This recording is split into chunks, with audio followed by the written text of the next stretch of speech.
Lucas capítulo 2, vamos a leer desde el versículo 1 hasta el versículo 7.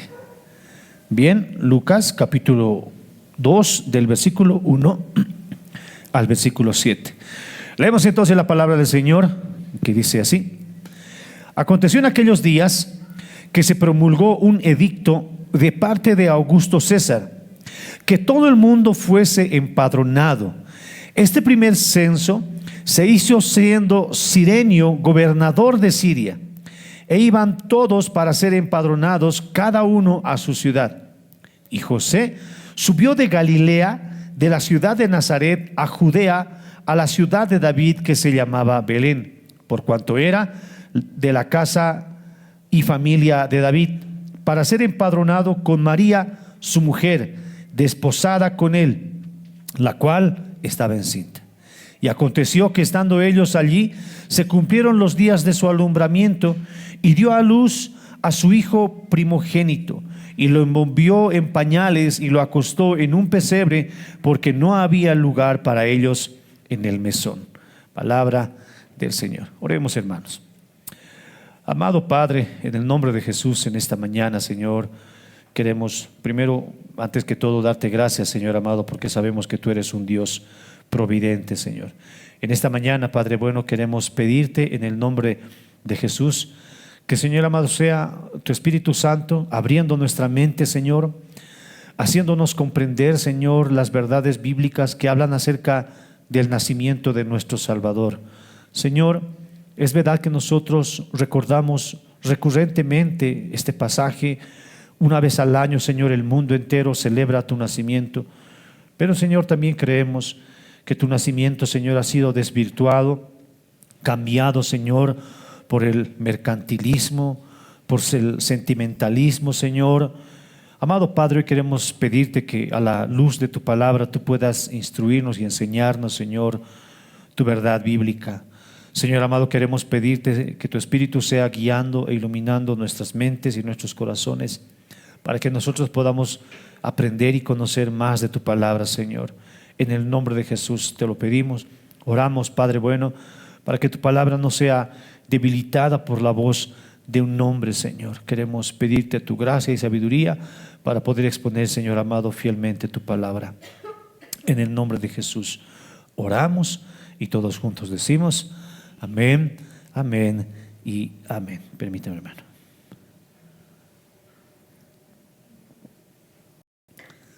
Amén. Bien, hermanos, el capítulo 2 que ahora nosotros tenemos frente nuestro nos empieza a relatar el nacimiento de Jesús. Amén. Y nosotros vemos, hermanos, cómo más adelante los versículos que están al final hablan ya de José caminando junto a María, emprendiendo ya ese viaje. Nosotros sabemos por el Evangelio de Mateo, hermanos, nosotros sabemos por este Evangelio que en algún momento de la historia bíblica, amén, voy a esperar que se pongan cómodos, tranquilos y dejemos de caminar, por favor.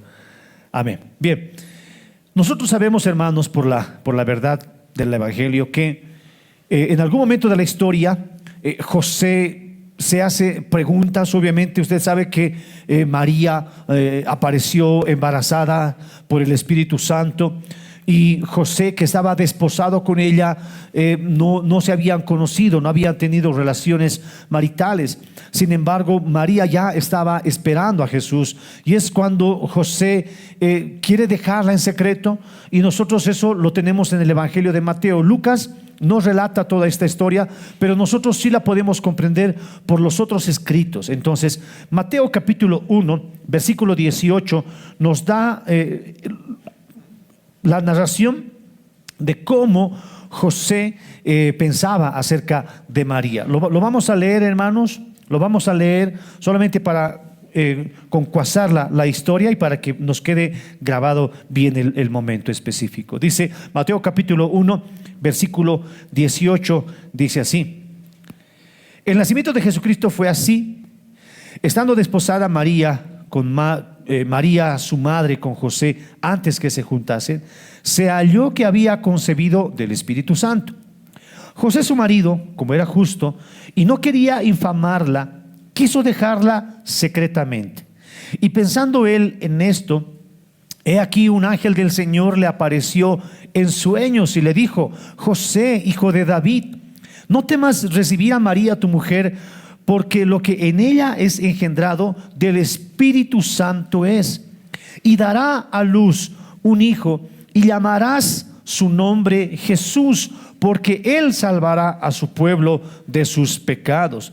Todo esto aconteció para que se cumpliese lo dicho por el Señor por medio del profeta, cuando dijo, verso 23: He aquí una virgen concebirá y dará a luz un hijo, y llamará su nombre Emmanuel, que traducido es Dios con nosotros. Verso 24: Y despertando José del sueño, hizo como el ángel del Señor le había mandado, y recibió a su mujer, es decir, a María, pero no la conoció hasta que dio a luz a su hijo primogénito y le puso por nombre Jesús. Amén.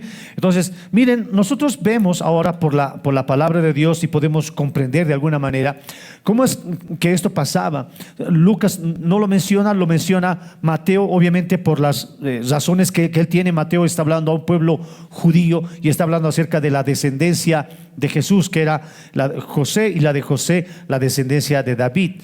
Entonces nosotros vemos, hermanos, en esta historia cómo José, de la misma manera que Elizabeth, de la misma manera que María, de la misma manera que Zacarías, fue hablado por un ángel. Nosotros estamos, hermanos, en los tiempos bíblicos en los que el Señor se revelaba de esa manera. Dios hablaba a su gente de manera sobrenatural. Y nosotros ahora vemos lo mismo en José. José es convencido por el Espíritu Santo. A José le aparece un ángel en sueño y le revela esto. Amén. Y le revela esto indicándole las mismas cosas que en algún momento le habló a María. No es que María tuvo un sueño y el de José, bueno, era otro sueño diferente, ¿no? Nosotros vemos la misma revelación de Dios en ambas personas, en distintos lugares, en distintos tiempos, porque es así Dios, hermanos. Dios habla, o Dios habló cuando tenía que hablar, y nosotros vemos, hermanos, esto en toda la Biblia. Más de 40 escritores durante mucho tiempo hablando desde distintas culturas, desde distintas épocas. Algunos ni se conocieron entre sí, pero nosotros podemos ver cómo el orden de la palabra de Dios se enfrasca y enmarca hablando de Jesús y de la salvación y la de redención del hombre. Nosotros no vemos contradicciones en la palabra de Dios. Es Dios, hermanos, hablando a distintos hombres en distintos tiempos, con distintas culturas, pero revelándoles lo mismo. Por eso la Biblia para nosotros, hermanos, es lo que nosotros consideramos inspiración divina y plenaria. Cuando decimos plenaria, es que toda la palabra de Dios, toda, ha sido revelada por Dios, hablada a los hombres para que ellos lo puedan escribir. Entonces la Biblia en ese sentido es plenaria, hablada, revelada por Dios. Amén. Lo vemos en José, lo vemos en María, lo vemos en Zacarías, y como lo vamos a ir viendo ahora, vamos a ir viendo cómo Dios de alguna manera habla acerca del nacimiento de Jesús. Y un nacimiento, hermanos, que es verdad, nosotros, la mayoría del mundo lo recuerda solamente una vez al año. Nosotros como creyentes hacemos el esfuerzo de recordarnos cada vez, aún con mayor frecuencia, recordarnos de esto siempre. Pero, hermanos, esta narración, la narración del nacimiento de Jesús, es una narración que en su mayoría, si no somos todos, la podemos contar y la podemos narrar porque nos es muy familiar. Ahora, al ser una historia muy familiar, omitimos los pasajes que realmente están mostrándonos algo. Y nosotros conocemos el pasaje, pero le añadimos a esa narración un sentimentalismo que a veces nos impide ver lo que estaba oculto detrás de toda esa narración. Entonces hoy vamos a tratar, por la verdad de la palabra, vamos a tratar de entender todos esos pasajes que están revelándonos algo acerca de Dios. Amén. Es un día que fue desapercibido por todo el mundo, desapercibido, pero nosotros sabemos, hermanos, que ha sido el día en el que el Señor ha querido, por su voluntad, que Dios pueda ser encarnado en un hombre, en esta ocasión en un niño. Amén. Él es el creador del universo, que se convirtió en bebé, el creador de todo lo visible e invisible se estaba haciendo presente para nosotros. Entonces, eso es la Navidad. Eso es la Navidad. Ahora, como les decía, la Navidad en algún momento se ha disfrazado de mercantilismo. La Navidad se ha disfrazado de muchos otros aspectos que le han quitado el valor a lo que realmente significa la Navidad.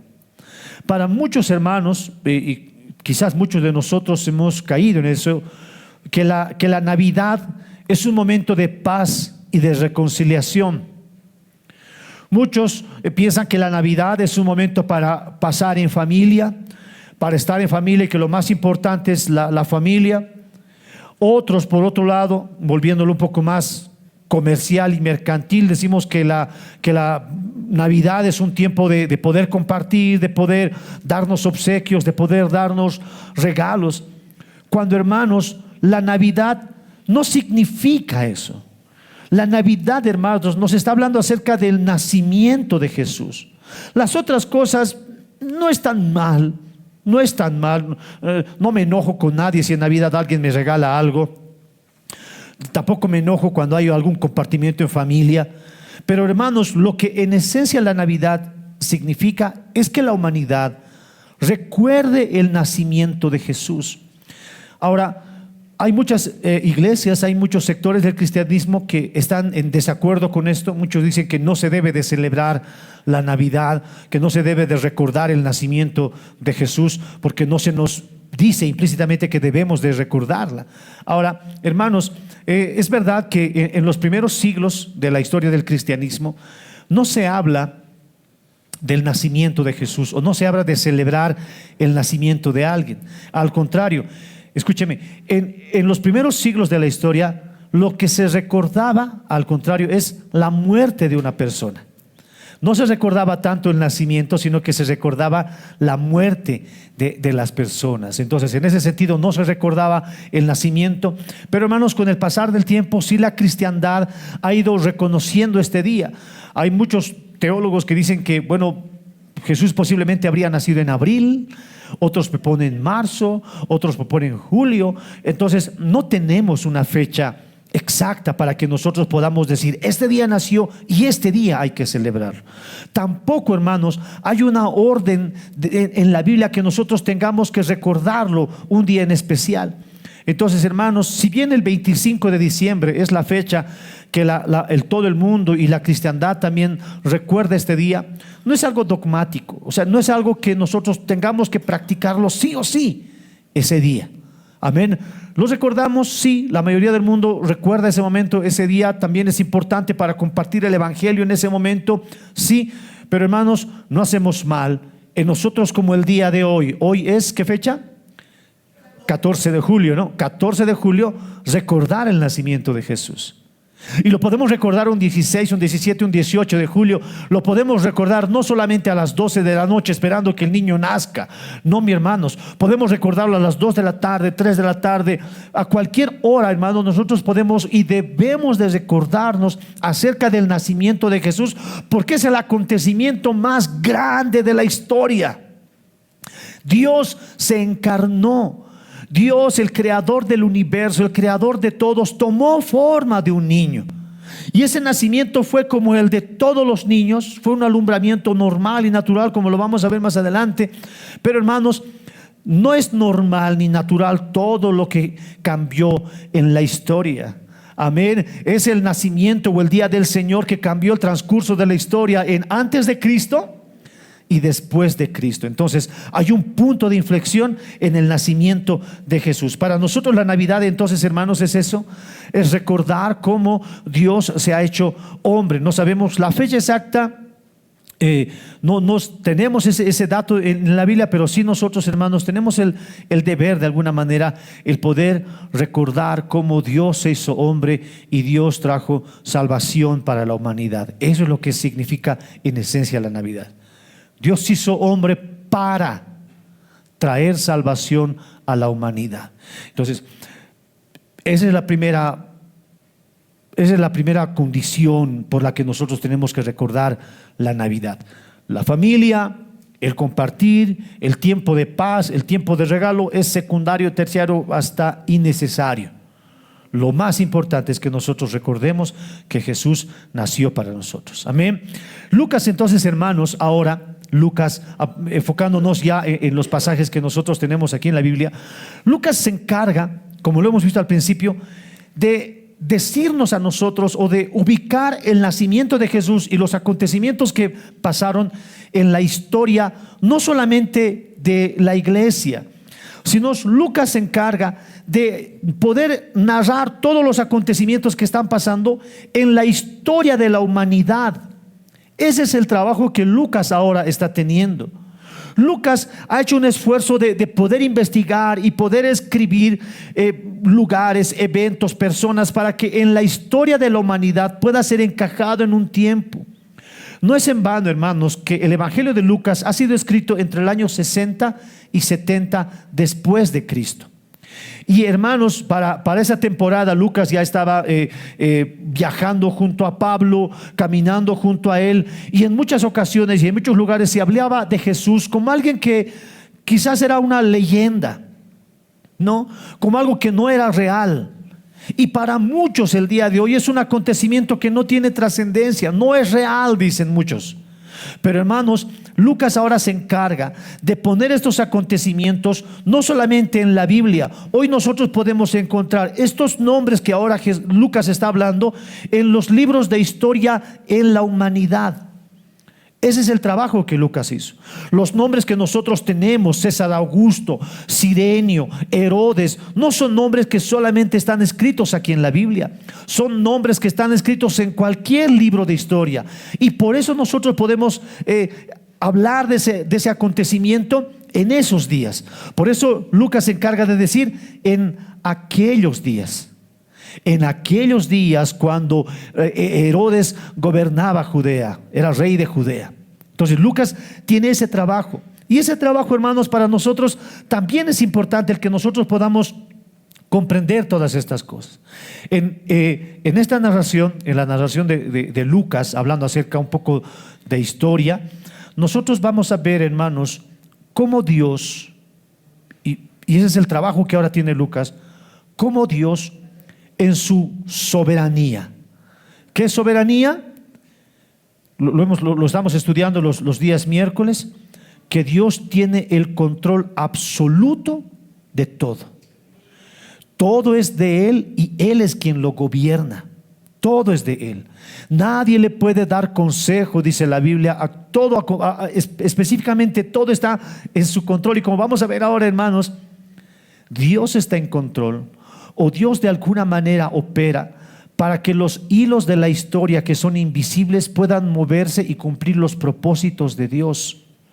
Todo lo que nosotros vamos a leer son pasajes que ya han sido hablados o profetizados en el Antiguo Testamento. El nacimiento de Jesús, por ejemplo, que fuera en Belén, mientras ellos estaban en Nazaret. Hoy nosotros vamos a ver cómo Dios mueve los hilos de la historia. Dios tiene control sobre el gobierno mundial, Dios tiene control sobre el gobierno local, Dios tiene control aún sobre nosotros. Y vamos a ver cómo toda esta historia encaja y hace que podamos ver nosotros la riqueza del Antiguo Testamento. Mire, por ejemplo, Miqueas capítulo 5, versículo 2. Miqueas capítulo 5, versículo 2 dice: pero tú, Belén, Éfrata, pequeña para estar entre las familias de Judá, de ti me saldrá el que será Señor en Israel, y sus salidas son desde el principio, desde los días de la eternidad. Entonces Miqueas ya profetizó acerca de cómo de Belén debería de nacer Jesús. Pero Jesús estaba en Nazaret, o sus papás estaban en Nazaret, él tenía que nacer ahí. Pero Dios opera en el corazón de estos gobernadores mundiales, en el corazón de los gobernadores locales, y orquesta para que todas las cosas puedan pasar conforme a los propósitos de Dios.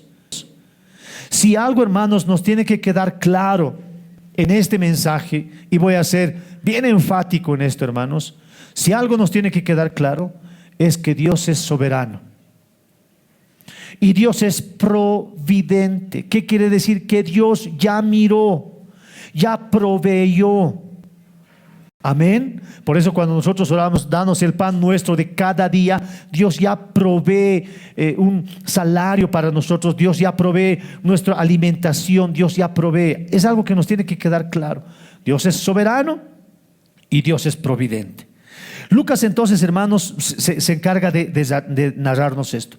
Y nosotros vamos a ver cómo Lucas ahora empieza a narrarnos cómo Dios orquesta las cosas para que estos gobernadores mundiales, que son los que gobernaban en ese momento el mundo, ceden ante la voluntad de Dios, aunque no sea su intención. Ellos no temen a Dios, no tienen la intención de hacer la voluntad de Dios, pero Dios es quien toca el corazón de ellos y hace que estas cosas puedan pasar. Mire, vamos a leer desde el versículo 1 al versículo 3 nuevamente, y nosotros vamos a ver cómo estos gobernadores mundiales cedieron ante la voluntad de Dios. Versículo 1 dice: aconteció en aquellos días que se promulgó un edicto de parte de Augusto César, que todo el mundo fuese empadronado. Este primer censo, dice Lucas, se hizo siendo Cirenio gobernador de Siria, e iban todos para ser empadronados, cada uno a su ciudad. Entonces, este censo, este edicto que habla acerca de cómo este censo se llevó a cabo, muestra, hermanos, la precisión de los datos que Lucas da. Y Lucas, cuando quiere ser preciso, él lo es. Él, por ejemplo, nos dice, hablando acerca de Elizabeth, cuando quedó embarazada, 5 meses, ¿no es cierto? Dijo, 5 meses se quedó en su aposento. Luego habla acerca de María, cuando le apareció al ángel, le dijo, al 6º mes de embarazo, y ahí vemos la precisión de Lucas. Luego Lucas también nos dice que 3 meses se quedó María con Elizabeth. Entonces Lucas, cuando quiere ser preciso con algo, él le dice 5 meses, 6 meses, 3 meses, y ahora Lucas se encarga de decirnos el tiempo o la temporada en la que estaban pasando estos. Eran los días en los que el rey Herodes era el rey de Judea, y eran los días en que la gente odiaba de alguna manera la opresión de los romanos. Los romanos ahora están gobernando sobre los judíos, ellos están gobernando sobre ellos, y es en ese momento que el emperador de todo era un tal César Augusto, ¿no? Ahora, algo que sería un buen dato que usted lo tenga: César Augusto no es el nombre del emperador. César Augusto es un título. Nosotros vamos a ver estos nombres de los Césares porque es un título. ¿Cómo se llamaba César Augusto? Se llamaba Gayo Octavio. Gayo Octavio. O sea que su nombre, ¿cómo le llaman ahora? Su nombre de pila, no. Cuando nacen, o sea, no sé, me he enterado que Pedro Fernández no se llamaba Pedro Fernández. ¿No es su nombre comercial? ¿Cómo le llaman? Su nombre artístico, está ahí, su nombre artístico, ¿no? Su nombre artístico. El nombre artístico de Gayo Octavio era César Augusto, era un título que ellos tenían. César significa emperador y Augusto significa reverenciado, honrado o estimado. Entonces era como que el emperador honrado, ¿no es cierto? Era el título que ellos se daban. Originalmente se llamaba Gayo Octavio, y César Augusto gobernó el Imperio Romano entre el año 27 antes de Cristo y el año 14 después de Cristo. Este nombre que nosotros vemos acá, como usted lo encuentra en sus libros de historia, Gayo Octavio o César Augusto, lo va a encontrar, y son en esos días que Dios mueve los hilos de la historia, como lo ha hecho alrededor de toda la historia de la humanidad. Este censo, hermanos, que en algún momento puede llamarnos la atención, es un censo y nosotros podemos entenderlo quizás o comprenderlo como nosotros lo comprendemos. Ahora, ¿cómo comprendemos nosotros el censo? Nuestro censo, ¿cómo lo comprendemos? Comprendemos el censo en términos de territorio, ¿no es cierto? Comprendemos el censo para que puedan ver cuánta gente hay y puedan destinar unos recursos, ¿no es cierto? Para el POA, ¿no? Para que ellos puedan tener su POA y puedan ser. Nosotros entendemos en esos términos los censos. Pero ahora, ¿qué significaba el censo en el primer siglo y más para el Imperio Romano? Porque ellos habían dado este edicto. ¿Qué es lo que significaba el censo para esos tiempos? Uno es que, como en nuestros tiempos, ellos tenían que ver quiénes tenían ciudadanía romana o no.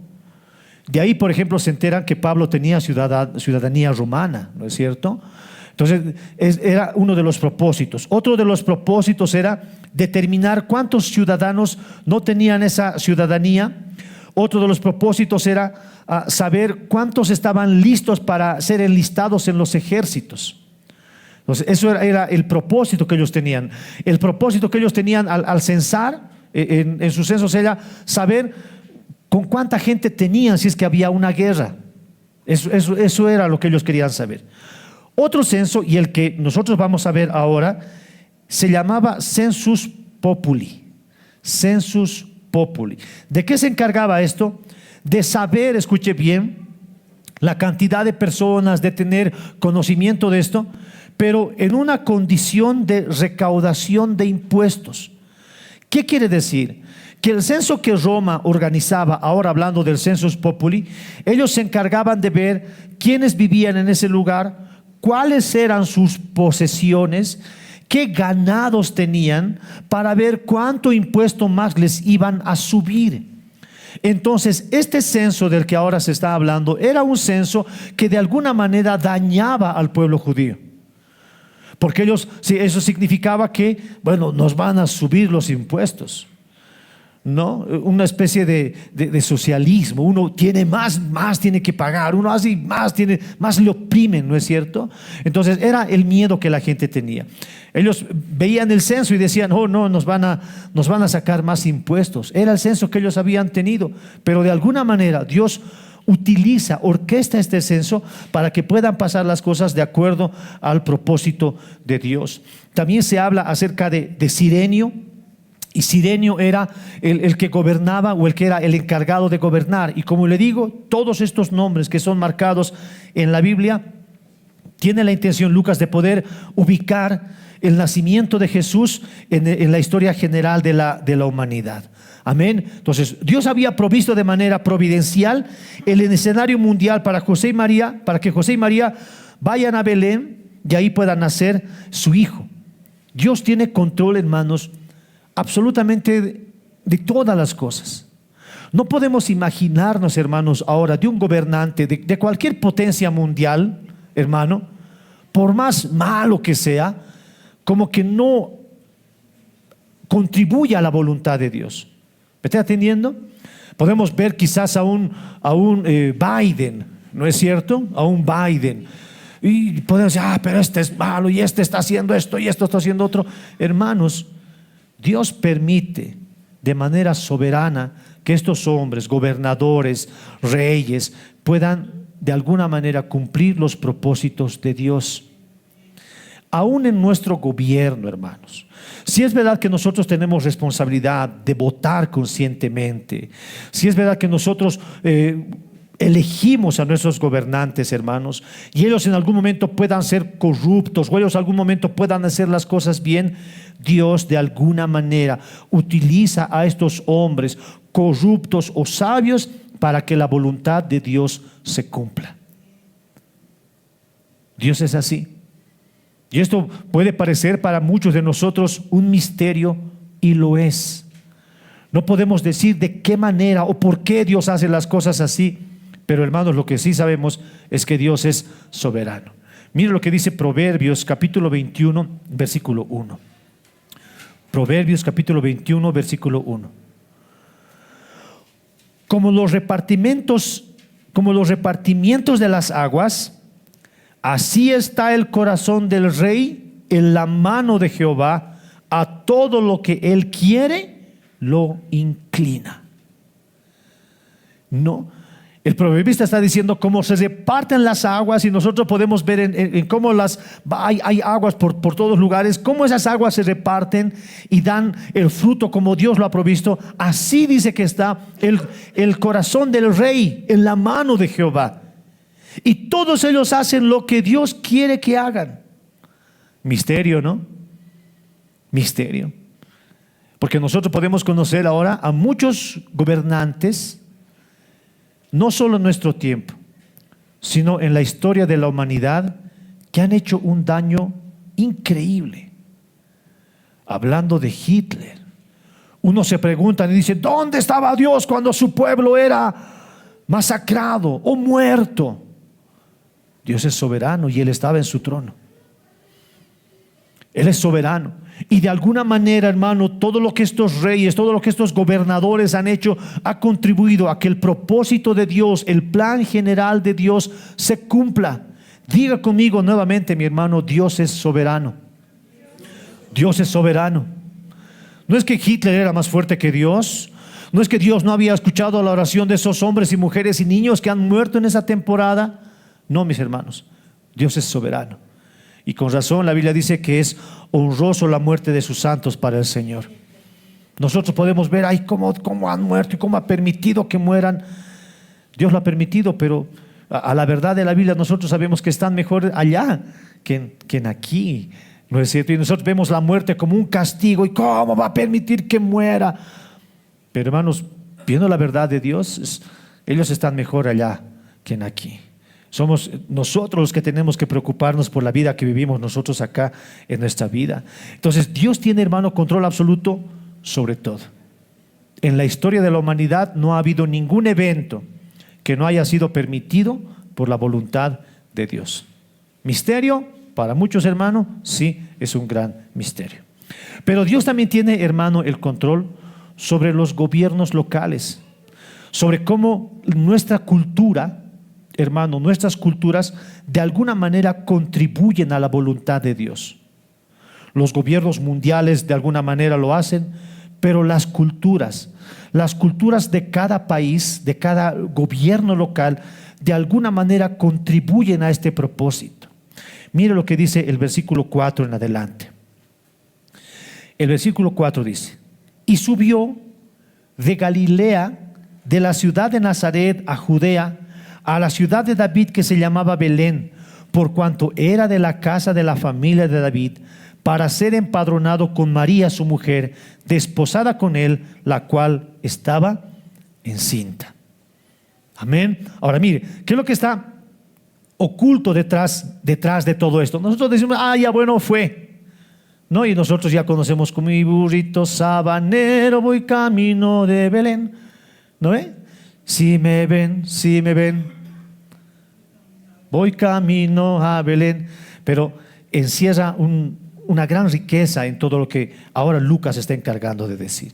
Lo primero y la primera palabra que nos tiene que llamar la atención es que José subió a Galilea. Y Lucas aquí es más específico, y no tenemos que tener una interpretación alegórica y subió significa algo, no. Simplemente está narrando lugares geográficos. Entonces nosotros conocemos, hermanos, ahora podemos conocer que Nazaret está a 650 metros sobre el nivel del mar, mientras que Belén está a más de 700 metros sobre el nivel del mar. Este conocimiento, hermanos, para Lucas era claro. ¿Se da cuenta? Lucas era claro por el conocimiento que él tenía, por la revelación del Espíritu Santo. Él tenía este conocimiento que hoy nosotros lo podemos tener. Lucas estaba, por decirle, ¿dónde estamos? En Santa Cruz, por decirle, ¿no? Nazaret. Y subió a La Paz. Nosotros sabemos porque La Paz está a un nivel más alto, a la altura del mar. Entonces Lucas se encarga de decir eso. Nazaret está a 650 metros y por eso dice subió, porque él fue. Y la distancia que recorrieron María junto a José es aproximadamente de unos 130 kilómetros. 130 kilómetros más o menos es la distancia que ellos tenían que recorrer para que ellos puedan llegar a cumplir o llegar hacia Belén. Amén. Se habla de Belén porque esa era la casa de la familia de David. José era descendiente de David y se habla de Belén como el lugar donde David gobernaba y donde el lugar de David, donde él creció, era el lugar de su casa. Mire lo que dice 1 de Samuel capítulo 17, versículo 12. Dice así: y David, hablando del rey David, era hijo de aquel hombre efrateo de Belén, de Judá, cuyo nombre era Isaí. Entonces, él tuvo que volver a ese lugar porque era el lugar de su familia. Ahora, hay un detalle que nosotros no tenemos que pasar por alto y es lo que nos enseña la historia. La historia nos enseña, hermanos, que Roma no se hacía problema si ellos eran empadronados aquí o allá. Y aquí es donde Dios orquesta las cosas. Roma no se hacía problema. Cuando Roma ingresaba a un lugar y los invadía, lo que hacía Roma era cobrarles impuestos, gobernarlos, pero él respetaba las tradiciones y costumbres que ellos tenían. Y no era la excepción con Judá o con Judea, no era la excepción. Roma decía, bueno, si están aquí, empadrónense aquí, pero nosotros respetamos su cultura, nosotros respetamos sus tradiciones. Y la tradición, como ustedes saben, de los judíos era realmente honrar las familias. Nosotros vemos en la historia de Israel las tribus, ¿no es cierto? De la tribu de Benjamín y de la tribu de tal y de la tribu de tal, y nosotros conocemos ese orden. Y eso para los israelitas, para los judíos era vital, era clave. Entonces, por costumbre, ellos tenían que ir a respetar y honrar a su familia. Entonces, toda esa cultura influyó para que José tome la decisión de viajar al lugar de donde le pertenecía su casa, su familia, que era Belén. Amén. Se ordenó el censo, pero la cultura de alguna manera de los judíos fue el motivo para que José pueda viajar y ser empadronado. Ahora uno puede decir, ¿por qué no ha viajado José solito? ¿No? ¿Por qué no ha ido solo a él? Si su esposa estaba encinta, si María estaba a punto de dar a luz, fue una irresponsabilidad de José. Pero nosotros, hermanos, vemos nuevamente que la historia nos enseña que las mujeres deberían de ser censadas a partir de los 12 años. Y María obviamente ya tenía más de 12 y ella ya estaba en esa edad para que ella tenía que ser empadronada. Entonces ella acompañó porque la ley también de alguna manera lo autorizaba así. Entonces miren, hermanos, nosotros podemos ver cómo Dios de alguna manera orquesta la decisión de estos hombres gobernadores, pero también cómo nuestras culturas, y en este caso la cultura judía, de alguna manera fue la razón para que ellos puedan volver a los lugares de donde ellos procedían, de donde venía su familia. José y María eran ambos descendientes de David. Ambos eran descendientes de David, así que ellos tenían que ir a la pequeña Belén. Dios tiene el control de todo. Diga conmigo, Dios es soberano. Dios es soberano. Amén. Él es soberano. Dios es providente e hizo que todas estas cosas que ya estaban escritas desde el Antiguo Testamento, Él orquestó todas las cosas para que esto también pueda pasar de esta manera. Pero hermanos, mire, si Dios tiene el control sobre todos los gobiernos mundiales, si Dios tiene el control sobre los gobiernos locales o nuestras culturas, hermano, Dios tiene también el control de nosotros como personas. Dios es soberano. Dios es soberano. Y hermano, cuando Dios decide que va a pasar una cosa con alguna persona, Dios lo va a hacer así. Dios lo va a hacer así. Pasó así con Nabucodonosor, pasó así con el rey Ciro, pasó así con el rey Artajerjes, pasó así con todos. Hermanos, la voluntad de Dios es la que prevalece siempre. Nadie puede truncar los propósitos de Dios. Nadie es tan fuerte, hermanos, que pueda ganarle la pulseta a Dios. Nadie es tan sabio que pueda darle consejo a Dios y decirle: Señor, ¿sabes qué? No lo hagas así, mejor hazlo de esta manera y yo te decreto. No, yo te ordeno. No, hermanos, nadie es más sabio que Dios. Nadie es más fuerte que Dios. Si Dios permite algo, hermano, es porque su sabiduría así lo ha decidido. Y aquí nosotros tenemos que hacer, hermanos, un análisis de lo que está pasando con nosotros y reconocer, hermanos, que Dios es soberano sobre nosotros. Por eso la Biblia dice que a los que amamos a Dios, todas las cosas obran a nuestro favor. Dios tiene el control. Y si por alguna razón, yo sé que a nadie le gusta estar enfermo, pero si por alguna razón estamos enfermos, es la voluntad de Dios. Y debemos orar para sanarnos, y podemos medicarnos, y podemos ir al doctor, pero hermanos, es Dios obrando de alguna manera, algún propósito divino. Puede parecernos para nosotros cruel que un niño pueda morir a los 5 años y decir: ¿cómo? Si tenía todo un futuro por delante. Dios es soberano. Y podemos quizás ver a personas sufriendo y personas con alguna enfermedad. Hermano, es Dios quien de alguna manera hace todo esto. La Biblia dice, no recuerdo en este momento en qué pasaje de la Biblia, que Dios hace al cojo. Dios lo hace. Él es soberano.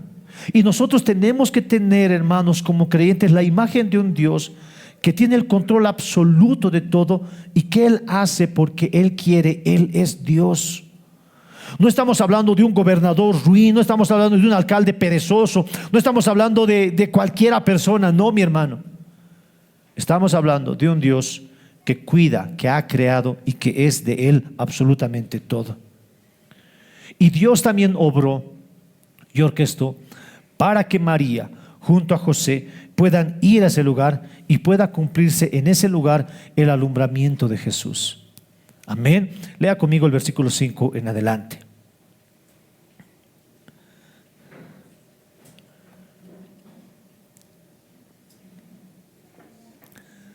Versículo 5 en adelante dice así: y aconteció que estando ellos allí, se cumplieron los días de su alumbramiento, y dio a luz a su hijo primogénito, y lo envolvió en pañales y lo acostó en un pesebre, porque no había lugar para ellos en el mesón.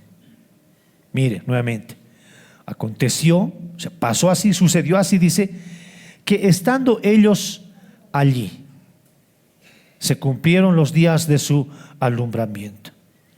No tenemos, hermanos, yo sé que a veces nosotros por las narraciones pensamos que José y María con su asnito que posiblemente tenía, José era carpintero, ¿no? Él trabajaba, así que no era de una condición muy pobre, podía tener como que la condición económica para poder comprar un asnito. No lo dice la Biblia en ningún lugar, pero podemos asumir quizás que fuera así. Ellos estaban ahí, y lo que nosotros conocemos es que pareciera que Jesús o José y María habían llegado de noche, no encontraron lugar, se fueron al establo y ahí nació, ¿no? Es lo que nosotros más o menos entendemos. Pero hermanos, no dice la Biblia que Jesús o que José y María llegaron y dio a luz. No. La Biblia dice que estando ellos allí, o se puede traducir que mientras ellos estaban en Belén, se dio el tiempo del cumplimiento de la gestación y todo lo que nosotros conocemos. No sabemos cuántos días se quedaron, no sabemos, o Lucas no dice si fue antes de que se empadronaran o después de que se empadronaran. No dice Lucas si dio a luz y luego se quedaron unos días hasta que pase el empadronamiento. No tenemos esa referencia, no sabemos cuántos días pasaron. Algunos dicen que probablemente que hubieran llegado a Belén y de ahí pasaron unos 2 días. No tenemos cómo se afirma eso en la palabra del Señor, pero lo que nosotros sí sabemos es que mientras ellos estaban ahí, que posiblemente fueron algunos días, se cumplió, dice, esos días se cumplió los días o el tiempo de gestación. Y ahora nosotros podemos de alguna manera comprender y decir, bueno, justo pasaron 9 meses y nació Jesús porque se cumplió el tiempo de su gestación. Y es verdad, pero aún esto, hermanos, está en el control de Dios. Dios de alguna manera orquestó para que ese censo, para que ese día, el día que nació en el edicto, porque el edicto, como todos los edictos, tienen fecha, ¿no es cierto? Tal fecha va a ser, entonces ellos tenían que llegar en esas fechas, tenían que moverse en esas fechas. Y es por eso que cuando ellos, mientras estaban en Belén, se dio el tiempo de su alumbramiento. Los días de su gestación llegaron, pero aún los días de la gestación de María fueron guardados por Dios, fueron guiados por Dios soberanamente y providencialmente. No es, hermano, no es, hermanos, casualidad que Jesús haya nacido un día en específico, aunque nosotros no sepamos cuál era el día. Estoy seguro que Dios sí.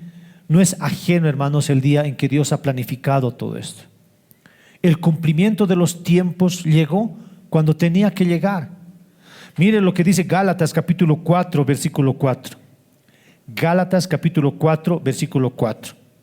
Dice así: pero cuando vino el cumplimiento del tiempo, Dios envió a su Hijo nacido de mujer y nacido bajo ley.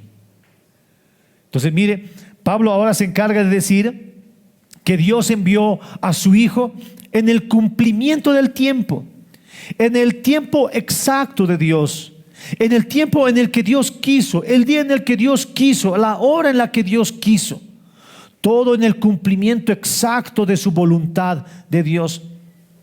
Todo lo que pasó con los emperadores, con los gobernadores, con los reyes, todo, hermano, contribuyó. El mensaje de los ángeles, cuando estas pasaron, hermanos, todo absolutamente estaba bajo el control de Dios. Y cuando el tiempo de Dios se dio, cuando el tiempo del cumplimiento se dio, Dios estipuló o Él hizo que Jesús pueda ser enviado a nacer del vientre de una mujer. Dios tiene el control absoluto. Si algo nos quiere enseñar ahora Lucas, hermanos, es que Dios es providente y Él es soberano. Él es soberano. Mientras ellos estaban ahí, dice la Biblia que esto pasó. Ahora, uno puede pensar, si Dios ha orquestado todo, ¿por qué no había lugar para ellos? ¿Por qué Dios nos separó un lugar para un hotel? Nosotros vemos mesón, pero tenemos que entenderlo hotel, un alojamiento. Como la mayoría de las personas estaba siendo censada y el pueblo judío se movía de un lado para otro, entonces era obvio que no había un lugar. Todos estaban viajando, no había un lugar para que ellos se puedan quedar. Pero aún esto, hermanos, aún esto contribuyó a cómo Dios quería que Jesús pueda ser revelado. Amén. Esto contribuyó a que Jesús pueda ser revelado. La gente quizás esperaba que este rey pueda nacer en un gran palacio, que este rey pueda nacer en un lugar prominente, o pueda nacer en el Imperio Romano, ahí en un lujoso palacio. Pero no, hermano, Dios no quiso por alguna manera revelar el nacimiento de Jesús en estos lugares.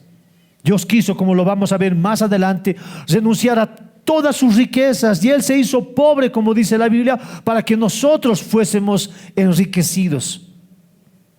Uno puede preguntarse y decir, ¿por qué Dios permitió que naciera en ese lugar? Hermano, Dios es soberano. Dios es soberano.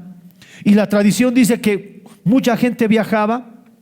Hay algunos que piensan que Jesús nació en alguna cueva donde se guardaban animales, o otros que dicen que nació en el depósito, digamos, de los animales. Como la gente viajaba, la mayoría de la gente viajaba en animales, ellos se hospedaban en el aposento, ellos estaban en el mesón, y sus animales en algún momento, en algún lugar, los guardaban, ¿no es cierto?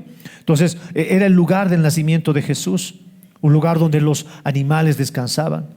Y es más, la Biblia dice que cuando dio a luz María a Jesús, que fue un alumbramiento natural como las de todos, hermanos, ella puso a Jesús en un pesebre.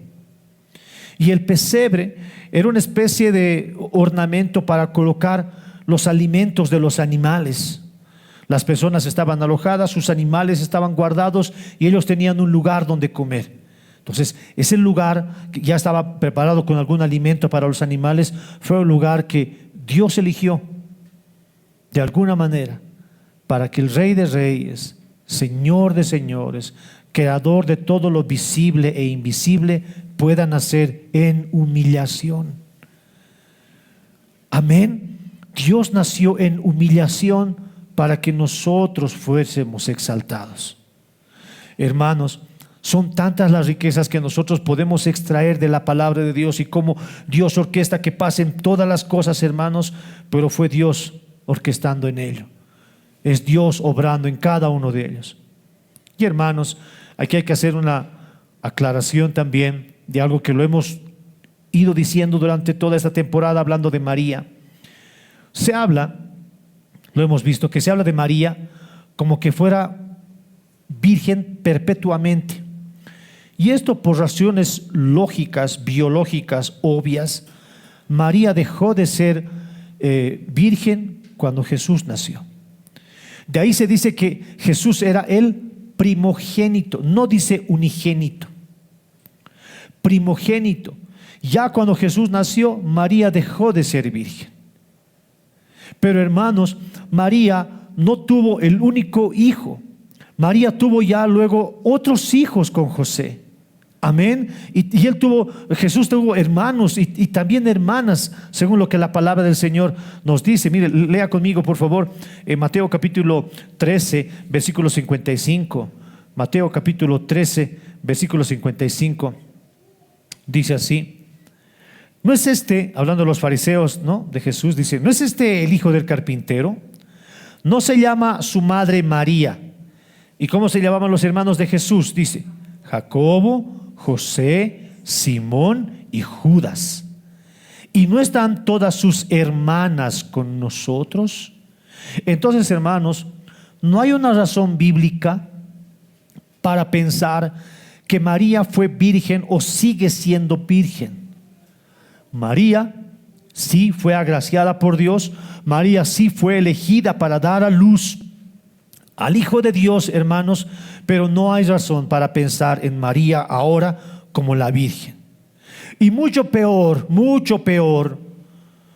para darle nombre a María y cambiarle a Virgen de Guadalupe, Virgen de la Candelaria, Virgen de tal y Virgen de tal, hermanos. Eso, hermanos, es como la Biblia lo relata, eso es idolatría. Eso es idolatría. Y no es una objeción nuestra. Nosotros honramos lo que Dios ha hecho con María.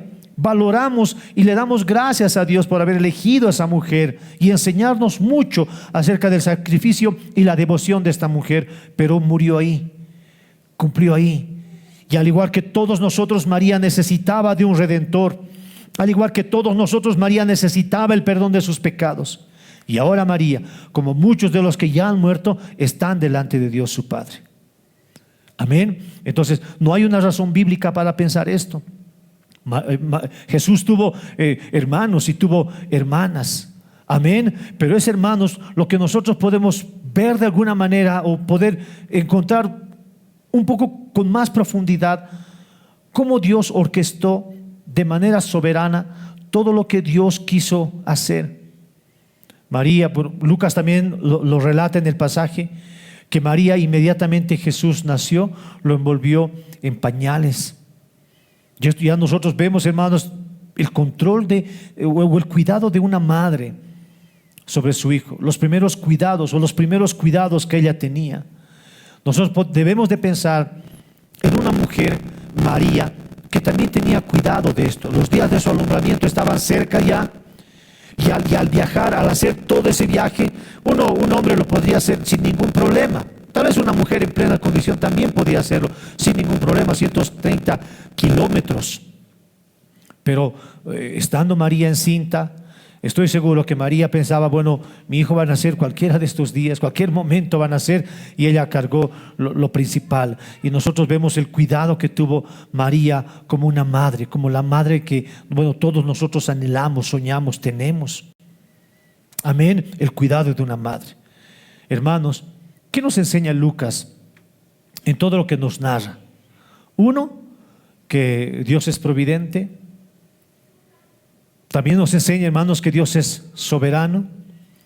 Hemos visto, hermanos, cómo Dios tiene el control absoluto sobre los controles, sobre el gobiernos mundiales, locales y también sobre nuestras vidas.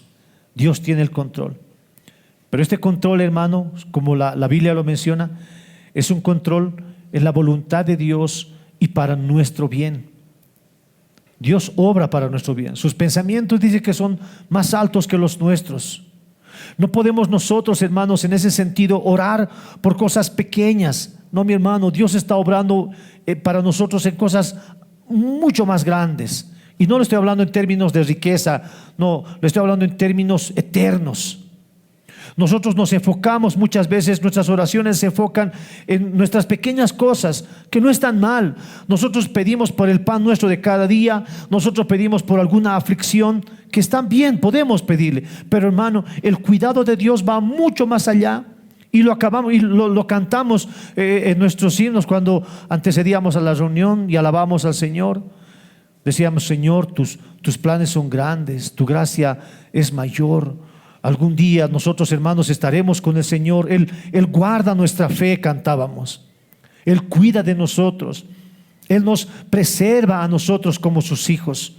Y esos son los planes de Dios. Planes que nadie puede truncar. Cuando hablamos del nacimiento de Jesús, hermanos, tiene que estar presente en nuestra mente el acontecimiento más grande. El hombre que en algún momento dijo: las zorras tienen su guarida, los pajaritos tienen su nido, mas el Hijo del Hombre, hablando acerca de Él y su sacrificio, no tiene dónde recostar la cabeza. Amén. Jesús se despojó de sí mismo. Siendo igual a Dios, se despojó, hermano, de sus riquezas, se despojó de una naturaleza gloriosa, divina, para hacerse como nosotros, hombre. Amén. Y ser como nosotros, y sufrir como nosotros, pasar necesidades como nosotros. Amén, hermanos. Hermanos, Dios es providente, Dios es soberano. ¿Y qué nos queda a nosotros? ¿Qué aprendemos nosotros? ¿Cómo nosotros aplicamos esta palabra de Dios a nuestras vidas? Hermano, esto debe de quitarnos a nosotros aflicciones innecesarias. Como seres humanos, sentimos, hermanos, la pérdida de un ser querido y lo lloramos. Pero, hermanos, a final de cuentas, lo que tiene que traer paz a nuestro corazón es que Dios es soberano y Él planifica las cosas. Hermanos, Dios incluso hace que nuestros errores, los errores que nosotros hayamos podido cometer, contribuyan a su voluntad. Dios es soberano. Él tiene cuidado, Él tiene control. Cuando esto está presente en nuestro corazón, hermanos, nosotros podemos ver con esperanza, nosotros podemos ver con paz que Dios está en control. Y la palabra que debe de estar en nuestros labios es: estamos en las manos de Dios. Si estamos pasando por alguna necesidad, estamos en las manos de Dios. ¿Y qué dice la Biblia? Aunque pases por las aguas, no te ahogarás. Aunque pases por el fuego, no te quemarás, porque estamos en sus manos. Vamos a pasar por agua, vamos a pasar por fuego, pero es Dios quien tiene el control. ¿Quién nos va a separar de su mano? ¿Habrá alguien más fuerte? No.